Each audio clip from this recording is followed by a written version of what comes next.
Hello and welcome to the wonderful world of old sheet music. I am your host, Nicholas Carroll. Tonight we are looking at Lagoon by John Thompson. Just a quick aside, I am recovering from a cold, so my voice is a little bit weird, and that's why I haven't done a video in a while. It's not because I ran out of music, it's just because I haven't been feeling very well. But I'm going to start with this one tonight and get back into doing a few of these, hopefully.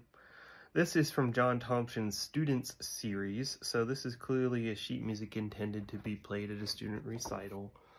I'm going to zoom, hopefully enough that you can see this. We clearly have a innocent enough looking lagoon, but then for some reason we have a Native American looking person in a canoe, even though that certainly doesn't really fit with a tropical lagoon as is pictured here.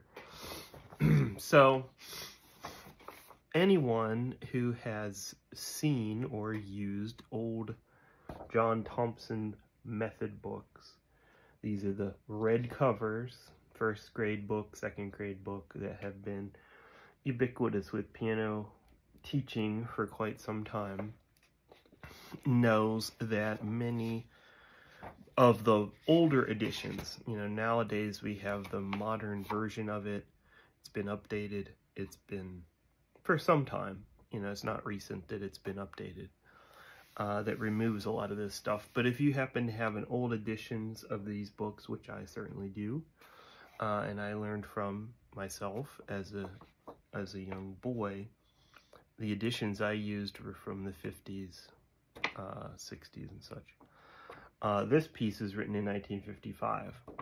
So the original, they're not the original, but the older editions, not the modern Thompson course, are filled with very,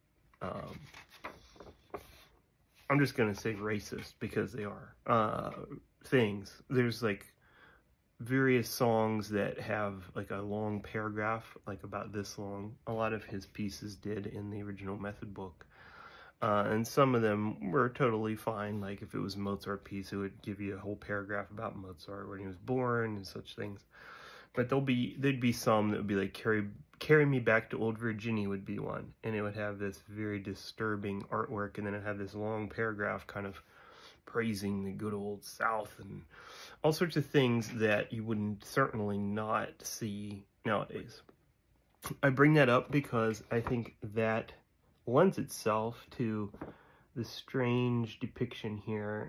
To me, when you think of a lagoon and you think of palm trees and you think of like, this looks like Bermuda or somewhere like that, you certainly are not picturing a Native American person like that.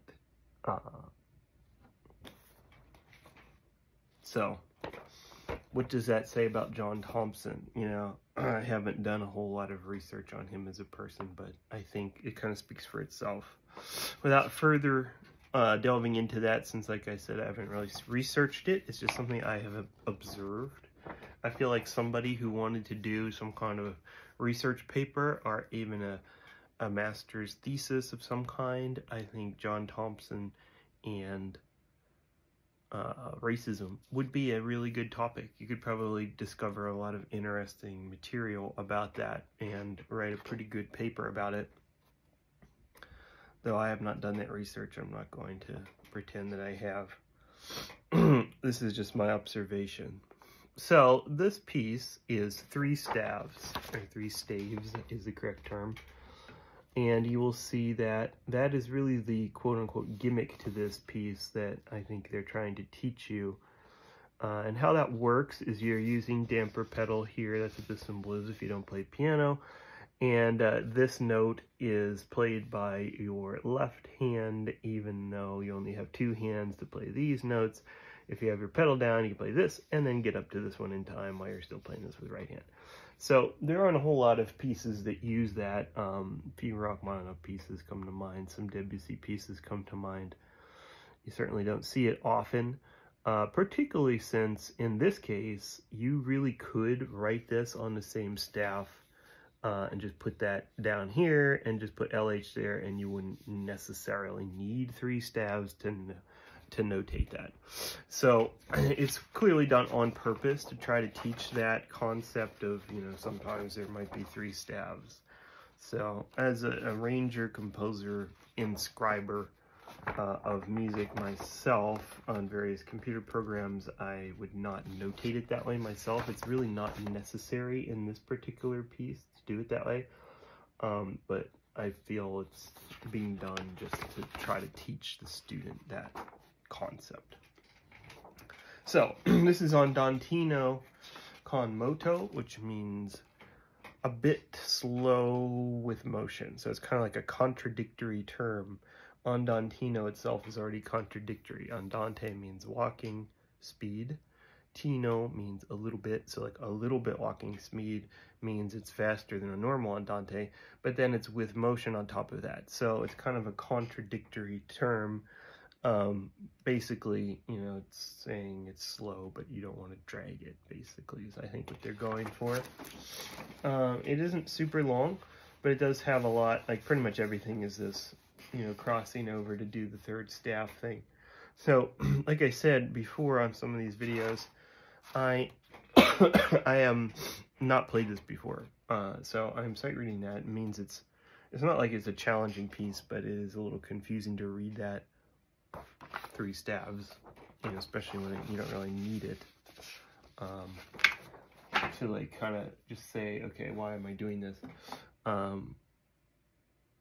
So it's a little bit tricky to read it. So I might go a little bit slower than an andantino con moto, just give myself a little bit of time to think about it. So this is Lagoon by John Thompson.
So that is Lagoon by John Thompson.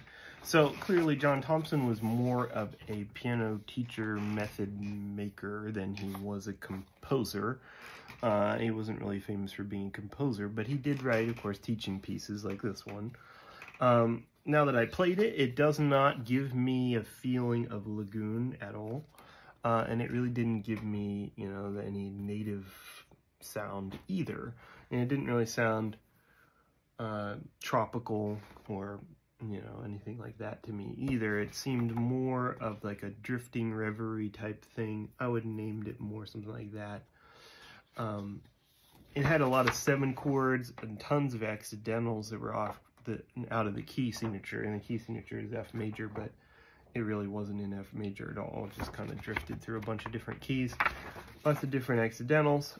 It never changes tempo, doesn't really have different sections to it. It's just kind of through composed, which means, you know, it's just using the same motive, the same rhythm, but with different kind of chord outlines and crossing over all the time. So I don't think it really fits the name, but obviously this is not given the picture, it's not something they would ever reprint. So for that reason, you know, it's in pretty good shape for being 1955. It did have handwriting in the front that says sustain and add pedal, which are the same thing. So somebody had written that in there for a student to do. So at least somebody had played it, I guess, at least once, but it really doesn't look like they practiced it much. It's not torn, it's not bent, it doesn't have any parts of it coming off, which is always going to happen if it's something people actually use and practice a lot out of. So that's how that is, and it is 40 cents, so you can tell, you know, the time period it was made is, you know, a lot cheaper too. So that's that. See you next time.